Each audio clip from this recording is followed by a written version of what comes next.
유다 땅 베들레헴에 흉년이 들었습니다. 여러분, 베들레헴은 어떤 뜻인지 아세요? 베들레헴, 떡집이라는 의미래요. 한마디로 떡집에 흉년이 든 거예요. 보통 흉년이 아니라는 의미겠죠. 예전에 우리가 IMF를 겪지 않았습니까? 한마디로 유다 땅이 온통 경제적인 위기가 찾아오게 된 겁니다. 먹고 살아가야 하는데 이제 먹을 수가 없는 거예요. 살아갈 수가 없습니다. 자, 그래서인지는 몰라도 한 가정이 등장을 하는데 이 부부가 자신의 두 아들과 함께 모압 땅으로 이주를 하게 됩니다. 바로 모압 드림을 꿈꾸고 이주를 한 거죠. 왜? 당시 베들레헴을 비롯해서 유다 땅은 먹고 살아갈 수가 없다 보니까 이방인이 살던 이방 나라지만 이 모압으로 이주를 한 겁니다. 자, 이 가정은 열심히 일을 했습니다. 지난 10년 동안 달려갔습니다. 입에 단내가 잘 정도로 부지런했습니다. 그래서 모압에서도 이제 어느 정도 생계를 유지할 수 있게 되었고, 이제 그 땅에서도 살아갈 만한 위치에 오르게 되었습니다. 또 자신의 어렸던 자녀들이 어느 순간 이제 장성해져서 모압 여인들과 만나서 결혼까지 하게 되었어요.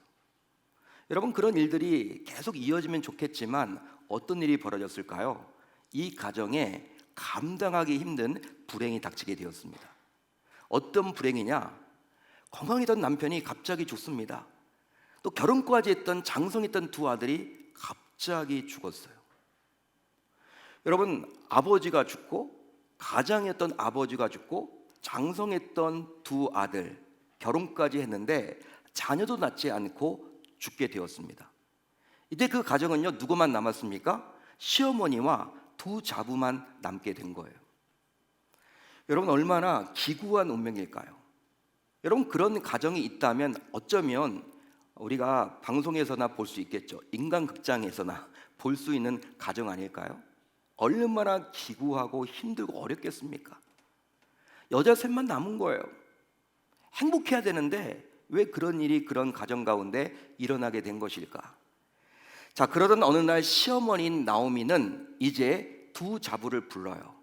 그리고 자신을 떠나라고 요구를 합니다. 나를 떠나라. 아마도 아직 젊은 자부들의 앞날을 생각해서 시어머니로서는요, 큰 결정을 한 거겠죠. 솔직히 시어머니 입장에서는요, 그 두 자부를 붙잡아 놓으면요, 자기 노후 생활이 편안해질 수가 있습니다. 왜냐하면 시키면 되니까. 돈도 여러분 누가 벌어와요? 자부들이 벌어올 것이고, 밥도 누가 합니까?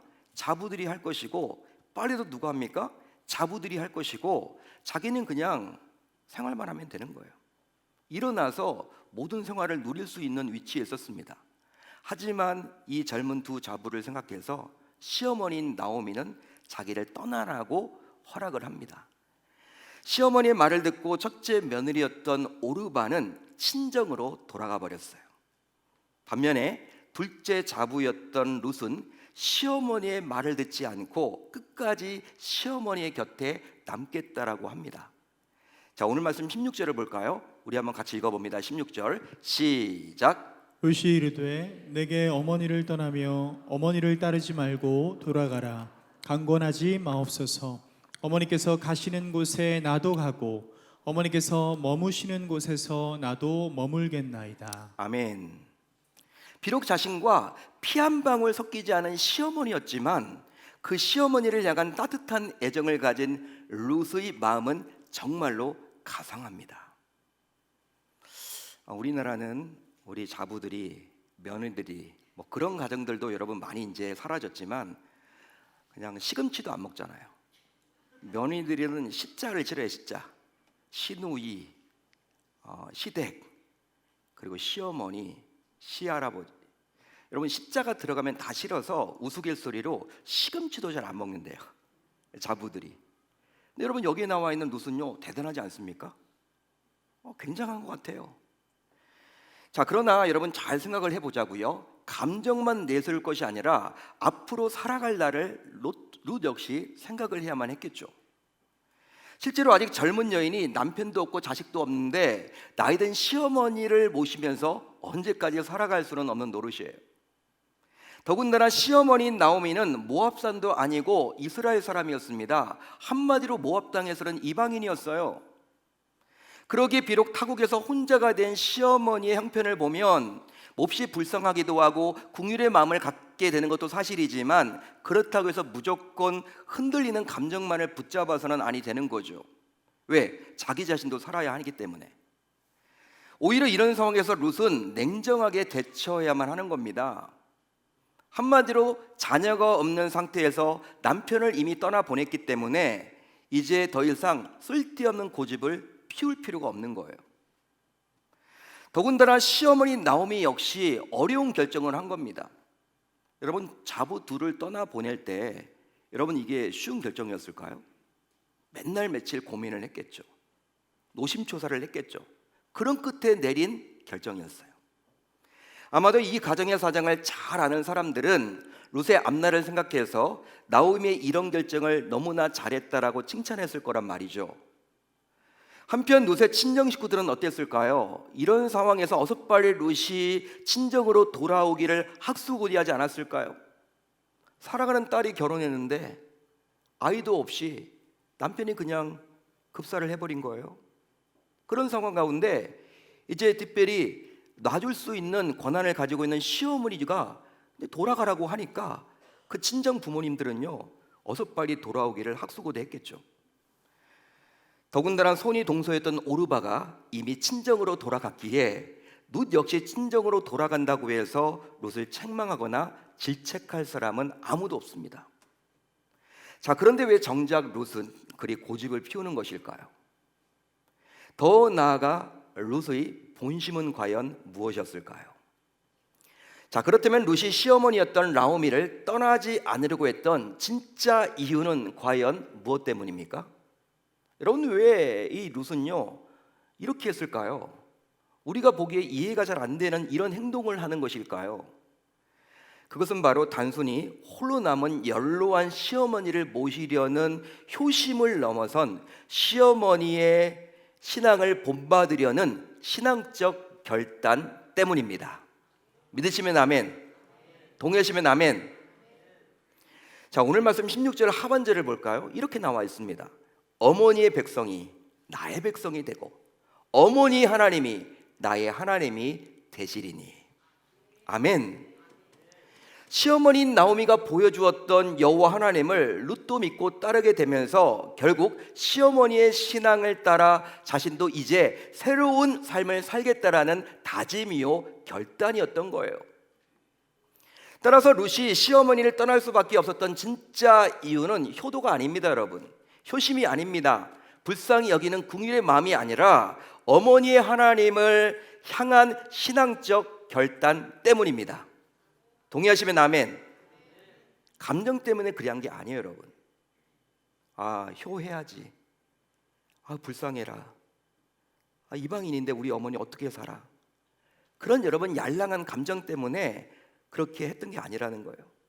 어머니의 하나님을 이제 나의 하나님으로 받아들이겠다라는 신앙적 고백의 결단입니다. 그렇습니다. 모압 여인이었던 룻은 신앙적 결단을 했는데요, 본래 모압 땅은요 이방 땅이기 때문에 하나님을 모르는 사람들이 많습니다. 하나님을 몰랐죠. 여러분, 누구를 섬겼냐면 여호와 하나님을 섬기는 땅이 아니라 그모스 신을 섬겼습니다. 그모스. 우상 숭배를 자행했죠. 따라서 룻 역시 자연스럽게 그모스를 섬기던 우상 숭배자들 틈 바구니 속에서 자라왔어요. 시집 오기까지, 결혼하기 전까지 우상을 섬기는 집안의 자손이었습니다. 따라서 룻 역시 하나님을 알지 못했죠, 본래. 그만큼 모압 백성들은 그모스와 뗄려 뗄 수 없었던 거예요. 그모스. 그러니까 모압하면 여러분들이 그모스를 떠올리셔야 돼요. 자, 그래서 모압 백성들이 지나가면요, 주변 사람들은 어떻게 이야기를 했냐면, 야, 모압 백성이다 라고 말하지 않고, 야, 그모스를 섬기는 그모스 백성들이다 라고 이야기를 합니다. 그모스를 신으로 섬기던 모압 백성들은요, 아이를 제물로 바치는 인신 제사를 자행했어요. 사람을 제물로 바치는 그런 끔찍한 일을 저질렀습니다. 더 나아가 아주 음란하고 잔인하고 포악했죠.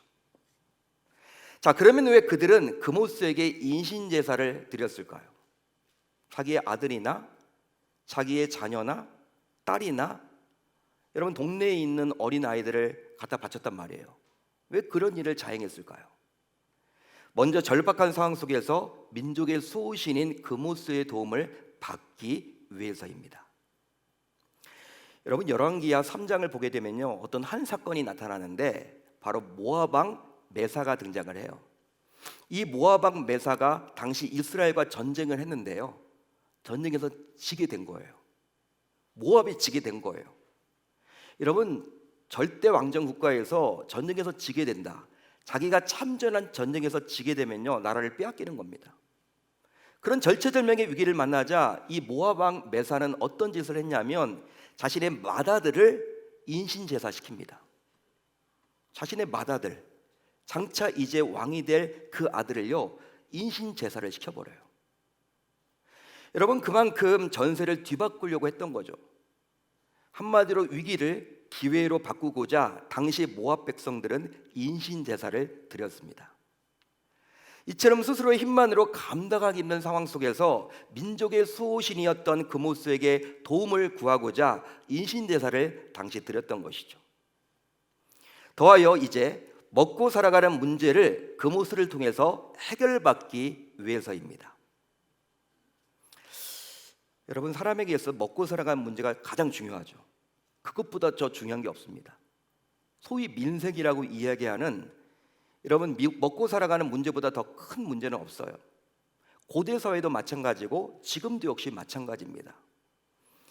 하지만 농사를 짓거나 목축을 통해서 생활하던 당시에 아무리 인간이 열심히 노력을 한다고 해도 어떨 때는요 먹고 살질 못해요. 여러분 농사를 짓거나 목축을 할 때는요 하늘이 도와야 돼. 예? 하늘이 도와야 돼. 여러분 날씨가 뒷받침되지 않으면요 흉년이 오는 겁니다. 비가 너무 많이 내려도 안 되고 비가 너무나 적게 내려도 안 되는 것이 바로 당시 농사였어요. 농사 지어본 분들은 여러분 아실 거예요. 아무리 여러분 우리가 입에 단내가 날 만큼 열심히 해도요 날씨가 덥지 않으면요 해나갈 수가 없어. 풀이 없는데 어떻게 목축을 합니까? 여러분 그러다 보니까 모압 백성들은 하늘을 주관한다고 여겼던 그모스에게 잘 보이기 위해서, 그모스를 달래기 위해서 그런 상황에서 인신제사를 드렸던 거예요. 여러분 룻은 이런 인신제사로 그모스를 섬기던 문화 속에서 자라났습니다. 따라서 룻은 가족들과 주변 사람들을 통해서 그모스를 섬기던 우상 숭배자들의 삶을 모르지 않았어요. 너무나 잘 알았죠. 그러기에 여호와를 섬기던 시어머니의 삶을 달리 바라보게 되었던 거예요. 한마디로 룻은 그모스를 섬기던 친정 부모님들과 주변 어른들에게서 볼 수 없었던 여호와 하나님을 섬기는 참된 신앙인의 모습을 자신의 시어머니였던 나오미에게서 바라봤다라는 거예요. 동의하시면 아멘, 믿으시면 아멘. 따라서 시어머니를 떠나지 않겠다라는 룻의 결심은 곧 우상숭배의 삶을 떠나서 이제부터 여호와 하나님만을 섬기겠다라는 신앙적 고백이요 결단이었습니다. 그렇다면 룻의 시어머니였던 나오미는 과연 어떤 신앙적 모습을 보였을까요? 룻의 시어머니였던 나오미는 어떤 신앙적 모습을 보였을까요?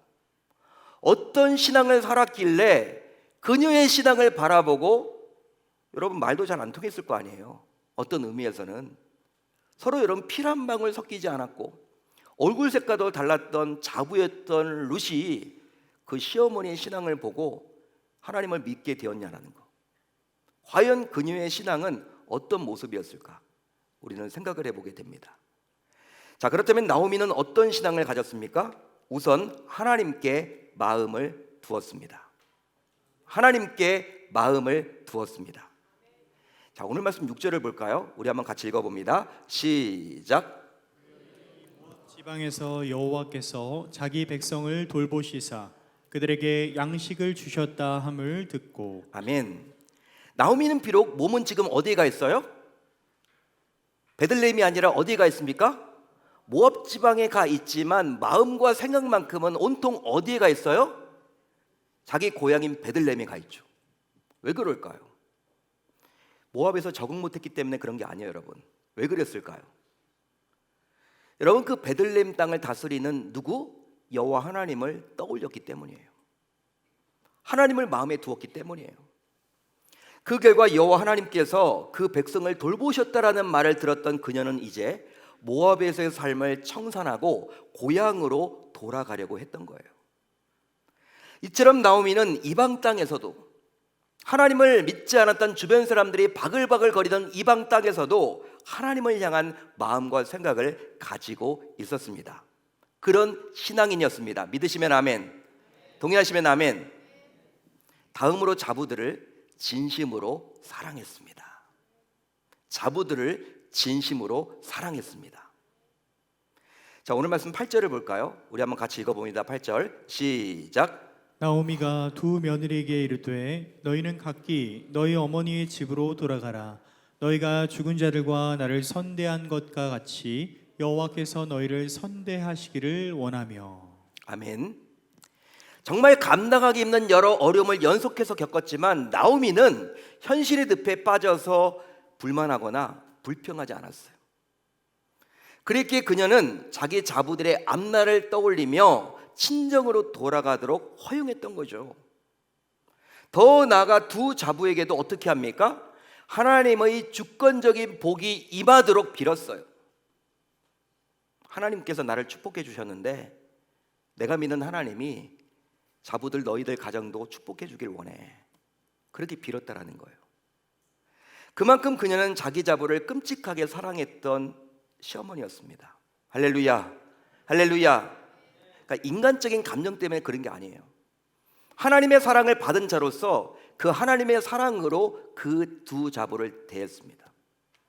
단순히 여러분 정 때문에 그런 게 아니에요. 정 때문에 그러면 이렇게 할 수가 없어요.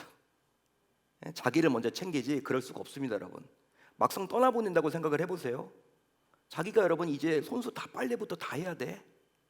자기가 밥도 다 차려 먹어야 돼. 자기가 돈도 벌어야 돼. 얼마나 힘들고 어렵습니까?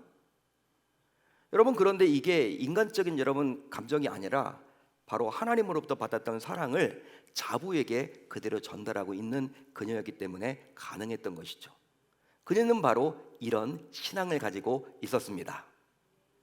더 나아가 모든 것을 자기 탓으로 돌렸어요. 모든 것을 자기 탓으로 돌렸습니다. 자, 오늘 말씀 13절 하반절을 볼까요? 우리 한번 같이 읽어봅니다. 시작. 여호와의 손이 나를 치셨으므로 나는 너희로 말미암아 더욱 마음이 아프도다 하매. 그녀는요, 자신에게 찾아온 모든 문제의 원인을 다른 곳에서 찾으려 하지 않고 오직 자기 자신에게서 찾았습니다. 보통 사람들 같으면 어떻게 할까요? 야, 집안에 여자들이 잘못 들어와서 내 아프지도 않았던 내 아들 둘이 갑자기 그렇게 죽었구나. 예? 막 여러분 며느리를 핍박할 텐데, 근데 내가 잘못해서, 예? 내 책임. 이 며느리들이 무슨 죄가 있어? 다 내 잘못이지, 내 잘못. 내 잘못 때문에 이 젊디 젊은 이 두 자부가 이렇게 고생하는구나. 이 여러분 나오미는 그렇게 여겼단 말이에요. 한마디로 자신의 잘못 때문에 두 며느리까지 고생하게 되었다며 마음 아파했습니다. 즉 그녀는 책임을 전가하지 않고 책임을 잘 질 줄 아는 신앙인이었죠. 믿으시면 아멘, 동의하시면 아멘.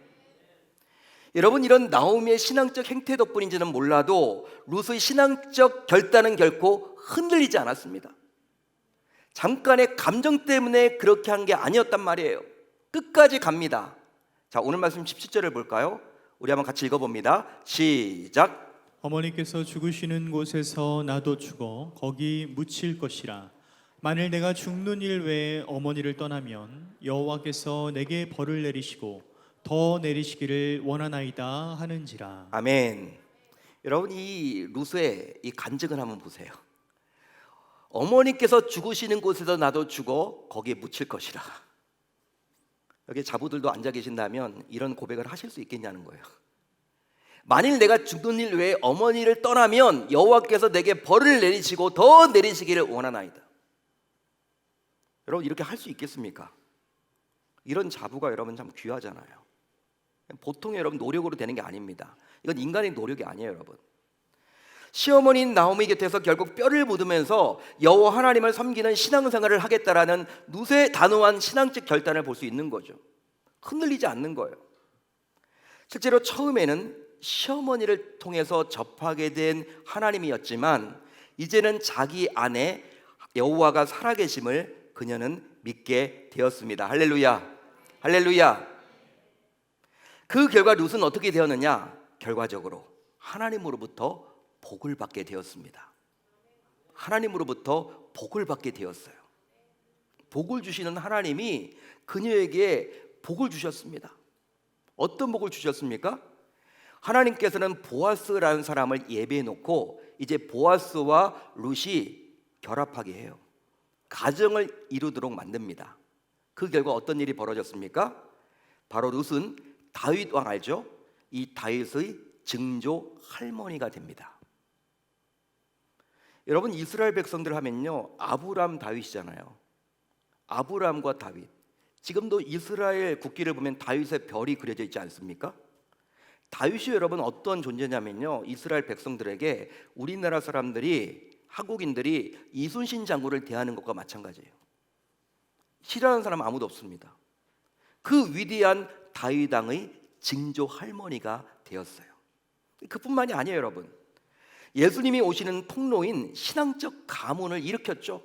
거기에 더하여 마태복음 1장을 보게 되면 예수 그리스도의 족보가 나오는데 그 족보에 룻의 이름이 당당히 기록되어 있습니다. 이방 여인이었던 그녀의 이름이 당당하게 나온다라는 거예요. 여러분, 이것보다 더 큰 복이 어디 있겠습니까? 여러분, 이것보다 더 큰 복이 어디 있어요? 예수님의 족보에 나오는데. 우리나라 분들 족보 좋아하잖아요. 족보 찾잖아요. 여러분, 예수님의 족보에 나오게 되었으니 이것보다 여러분 더 큰 복이 어디 있습니까? 할렐루야, 할렐루야. 사랑하는 성도 여러분, 성도인 우리 가정은 나오미의 가정과 과연 무엇이 다르다고 말할 수 있을까요? 묻고 싶네요. 실제로 나오미의 가정처럼 우리 가정에도 각종 고난과 환난이 끊이질 않는 게 사실 아닙니까? 여러분, 예수를 믿어도 고난과 환난이 옵니까, 안 옵니까? 와요, 여러분. 온단 말이에요.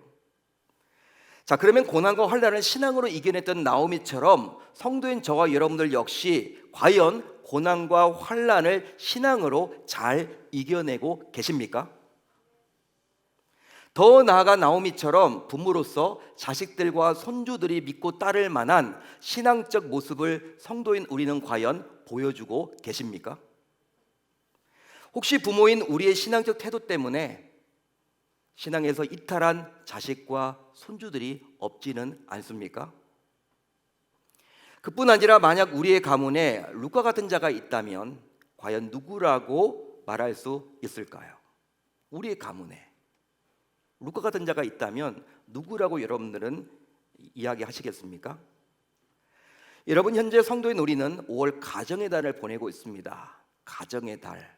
따라서 가정에 대해서 그 어느 때보다도 더 많이 생각을 하는 시점이죠. 자, 그러면 여러분들은 여러분들의 가정이 과연 어떤 가정이 되었으면 좋겠습니까? 아마 제가 마이크를 들고 여러분들 일일이 찾아다니면서 어떤 가정이 되기를 원하세요? 라고 물어보면 다 대답이 다를 거예요. 그렇지만 대부분 다 행복한 가정이요. 목살이 뭐 물어보세요. 잘 되면 좋죠. 대부분 여러분 그런 이야기 하시겠죠. 자식들과 손주들이 다들 명문대학 출신에 남들이 알아주는 대기업에 다니거나 판검사, 의사와 같은 전문직으로 떵떵거리면서 살아가는 소위 명문 가문이 되기를 기대하십니까? 한마디로 남들이 다 우러러보고 알아주는 그러한 가문을 만들고 싶으십니까? 물론 자식들과 손주들이 다들 신앙생활을 잘한다라는 전제하에서 세상적으로도 인정받는 위치에 오르면 그건 여러분 땡큐죠. 감사할 일이죠. 금상첨화죠. 그것보다 더 좋은 일이 어디 있겠습니까? 하지만 자식들과 손주들이 신앙생활을 하지 않는데도 불구하고 큰 문제가 없듯이 전혀 불안해하지도 않고 언젠가는 신앙생활을 할 것이라는 다소 막연한 생각을 가면서 그냥 세상에서 성공한 것만을 자랑거리로 삼고 있지는 않으시나요? 그러나 성도로서 부모 세대라면 이제 나오미를 본받아서 신앙의 가문을 세워나가야 할 줄로 믿습니다. 믿습니다. 여기 부모님들이 앉아 계시는데 여러분들에게 도전을 드리고 싶어요. 그러기에 자식들과 손주들이 부모님들의 하나님을 따르게 합시다. 따르게 합시다. 부모님들의 자녀들과 손주들이 여러분들이 믿고 있는 하나님을 따르도록 해보자고요. 그래서 자식들과 손주들이 힘들고 지칠 때 부모님들이 믿고 섬기는 하나님을 붙잡고 다시 벌떡 일어날 수 있어야 할 줄로 믿습니다. 믿습니다. 자, 그렇게 하고자 이제 부모 세대인 성도인 저와 여러분들은 이제 어떻게 삶을 살아내면 좋을까요? 먼저 예수 중심으로 살아봅시다. 예수 중심으로 살아봅시다. 사나 죽으나 예수를 위한 삶의 본을 친히 보여야만 하는 거예요. 예수 중심, 예수 중심. 또 예배 중심으로 살아봅시다. 예배 중심으로 살아봅시다. 무슨 일이 있어도 예배를 드리는 모습을 보여야만 하는 거예요. 아, 우리 아버지 어머니는 하나님을 정말 극진히 섬기는구나. 아, 예배를 최우선에 두는구나. 그 어떨 때보다도 예배를 강조하시는구나. 이걸 여러분 새겨 주셔야 돼요. 더하여 사명 중심으로 살아봅시다. 사명 중심으로 살아봅시다. 교회가 맡겨진 직분을 소중히 여기고 제대로 감당하는 태도를 보여야만 하겠죠. 여러분들이 이제 집에 돌아가실 거 아닙니까? 여러분, 이 직분자로서 어떤 교회 일을 할 때 자녀들 앞에서는요, 불평불만하면 안 돼요. 내가 괜히 권사가 돼가지고, 내가 괜히 집사가 돼가지고, 이게 뭔 지금 오지랖이야, 내가 이 일을 왜 해야 돼? 여러분, 툭툭 내뱉는 말 할 수 있죠? 자녀들이 듣고 여러분 어떤 생각을 가져요? 아유, 이 권사가 되면 안 되는 거구나, 집사가 되면 스트레스구나. 어릴 적부터 여러분 그게 심겨지는 거예요. 여러분, 그렇기 때문에 자녀들에게 교회 다녀올 때는 힘들어도, 힘이 들어도 때론 여러분 행복한 척이라도 해주세요. 행복하게 여러분 신앙생활을 하고 있다는 것을 강조를 해주세요. 그런 모습을 보고 자란 자녀들은요, 우리 아버지는 교회 다녀오면, 우리 어머니는 교회 다녀오면 달라져, 교회는 가야 될 곳이나 봐, 꼭 가야 돼, 이런 마음을 갖게 된다는 것이죠. 따라서 성도인 우리 모두 이제 성도로서 해야 할 것과 하지 말아야 할 것을 분명히 감당할 수 있어야 할 줄로 믿습니다. 이제 한 가지 이야기를 전해드리고 말씀을 마치려고 하는데, 혹시 여러분들은 린드버그라는 사람 아세요? 항공 쪽에 종사하시는 분들은 한두 번쯤 들어보셨을 텐데, 라이트 형제는 아십니까? 비행기를 처음으로 발명한 사람이죠. 여러분, 이 린드버그가 왜 유명한 사람이냐면, 그는 미국인이었는데 항공 역사상 가장 유명한 사람 가운데 한 사람인데, 왜 그러냐면 1927년에 지금 금년도가 2025년도죠.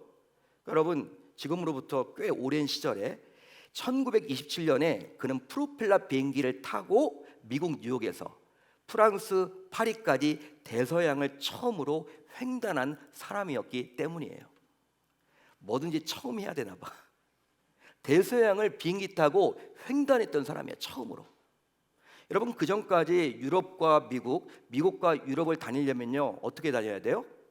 말 타고 다닙니까? 배밖에 없어요, 배. 대서양이 있습니다. 3대 대양 가운데 하나인 대서양이 딱 버티고 있기 때문에 유럽에서 미국을 가려고 해도, 미국에서 유럽을 가려고 해도 비행기가 없으니까 무조건 배를 타야 돼. 여러분, 그러다 보니까 많은 사고가 있었습니다. 실제 여러분, 1912년 영국을 출항해서 미국 뉴욕을 향하던 타이타닉호를 여러분 아실 거예요. 영화로도 우리가 봤죠, 타이타닉호. 영국에서 출항을 해서 미국으로 가다가 대서양에 있는 이 빙하를 만난 거예요. 빙산 조각을 만난 거예요. 거기에 부닥쳐서 1,500명이 넘는 사망자를 냈습니다.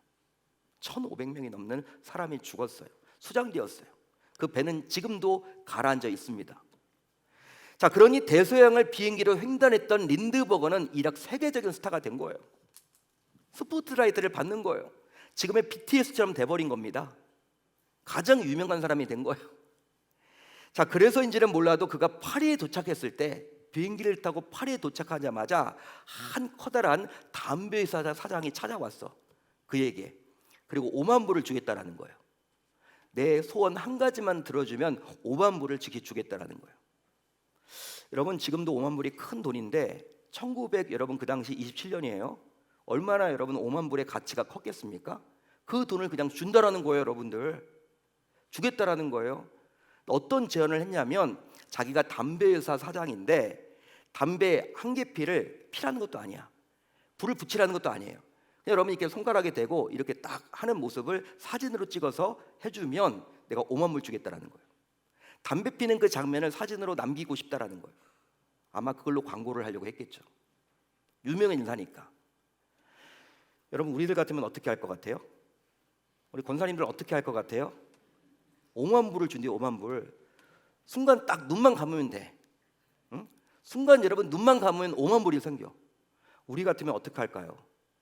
여러분, 그냥 담배 한 개 피 그냥 딱 사진 찍고 5만 불 받아서 헌금할 텐데. 우리 같으면 헌금할 거 아니야, 그지? 근데 여러분, 그렇게 안 하고 이 린드버거가 아주 유명한 말을 남겼습니다. I'm Christian. 나는 기독교인입니다. 거기에 더하여 나는 세례까지 받은 신자입니다. 할렐루야, 할렐루야. 여러분, 멋있지 않습니까? I'm Christian. 나는 그리스도인입니다. 여러분, 직분도 없었나 봐요. 그런데 나는 직분보다도 세례까지 받은 성도입니다. 그 말을 남겼다라는 거예요. 5만 불을요 날려버렸어요. 여러분, 그런데 이 사실이, 이 소식이 이제 교회에 퍼지게 된 거예요. 유럽과 미국에 있는 교회들에게 알려지게 되었고, 교회에서 여러분 헌금을 했는데 10만 불이 모아졌어. 그래서 린드버거에 다 갖다 줬대요. 그리고 그가 이제 여러 곳에 가서 간증자로 하나님이 위대하게 세워졌습니다. 여러분, 이는 대서양을 횡단했던 사람으로만 알고 있는데 교회에서는 그가 그런 놀라운 간증자로 더 알려졌습니다. 여러분, 결코 쉽진 않겠지만 부모 세대인 우리가 이 린드버거 같이 성도로서의 정체성을 지키며 살아갈 때 결과적으로 우리 자녀들과 손주들의 미래가 밝아지게 될 줄로 믿습니다. 그 결과 우리의 삶에서 제대로 녹여진 신앙을 보고 우리의 자녀들과 다음 세대들이 우리의 신앙을 본받아서 제2의 룻, 제3의 룻, 제4의 룻이 우리 계명교에서 배출될 수 있을 줄 우리 주님의 이름으로 축원합니다. 여러분, 잘 생각을 해보세요. 룻은요, 당시 신앙생활을 할 때 어머니를 통해서 하나님에 대해서 알게 되었어요. 당시 교회도 없었습니다. 목사님도 없었습니다. 성경도 없었습니다. 자기가 여러분 어떻게 하나님을 받아들여요? 누구를 통해서? 시어머니가 믿었던 그 하나님을 받게 되었는데, 시어머니가 삶과 신앙이 일치되는 그 모습을 바라보고 어머니가 믿는 하나님이라면 나도 한번 믿어보겠습니다. 어머님이 믿는 하나님이라면 나도 한번 믿겠습니다. 그런 고백을 했던 거예요. 그리고 신앙의 성장이 일어났던 것입니다. 그리고 위대한 다윗의 그러한 증조모가 되었다는 사실을 우리 모두 꼭 기억하고, 여기 계신 모든 어르신들, 우리가 자녀 세대를 바라보면서 어떻게 될지 답이 나오는 거죠. 저는 기왕 여러분들이 신앙생활을 할 거, 나 혼자 예수 잘 믿고 나 혼자 천국 가는 인생이 아니라 여기에 할아버지도 앉아 계시고 할머니도 앉아 계시고 아버지도 앉아 계시고 어머니도 앉아 계신다면, 할아버지가 섬기는 하나님 내가 섬겨보겠습니다. 할머니가 섬기는 하나님 내가 만나겠습니다. 아버지가 섬기는 하나님이라면 내가 붙잡겠습니다. 어머니가 믿는 하나님 나도 붙잡고 싶습니다. 우리 자녀들과 손주들이 그러한 고백을 매일매일 해나갔으면 좋겠습니다. 그렇게 살겠다라고 결단하고 다짐하는 저 여러분들이 다 되실 수 있기를 우리 주님의 이름으로 축원합니다.